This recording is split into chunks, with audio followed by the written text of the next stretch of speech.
Once upon a time, three guys embarked on a journey to find happiness in the Dordogne region in France. They walked all across the Dordogne, met loads of amazing people, and had a lot of fun. A bit like the roller coaster I was on yesterday. It was a whole lot of fun. But sadly, I ate a big burger with a lot of mustard on it right before. So I kind of vomited on. Et là, il s'est mis à vomir sur Bram. Bram se releva en disant « Mais attends, je te rappelle qu'on est dans une société capitaliste où on se respecte, on prend l'argent aux autres, mais vomir sur ses amis, c'est vraiment pas très très gentil. Je sais pas trop où t'as été élevé. » Et l'autre dit « Bah écoute, j'ai été élevé en Dordogne, et en Dordogne, c'est quelque chose qui se fait beaucoup. » Et là, Bram dit moi je vais passer toutes mes vacances en Dordogne et je sais que ça se fait pas du tout. Je connais très bien Stéphane et il m'a jamais vomi dessus. Donc t'es complètement en train de m'arnaquer là. Donc on va régler ça tout de suite dans un combat de boxe.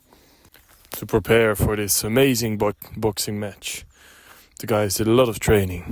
They did push-ups, pull-ups in the trees, and a lot of training into thin air. To decide who would be the first one to kick off this match, they did a shifumi. Malheureusement pour Henri, les ciseaux ne gagnent jamais contre la pierre. C'est pourquoi il a été obligé de raser absolument tous les poils de son corps, jusqu'à n'être plus qu'un homme tout lisse, je dirais, comme un crâne chauve. Un crâne chauve de quelqu'un qui a environ 80 ans. 80 ans et des poussières, oui, je dirais ça. Et c'est d'une douceur finalement qui est semblable à celle de la peau d'un bébé, un nourrisson qui aurait quelques semaines. C'était une douceur qui est si belle, si douce que on ne pourrait s'en passer finalement. Finalement, c'est ce que je dirais.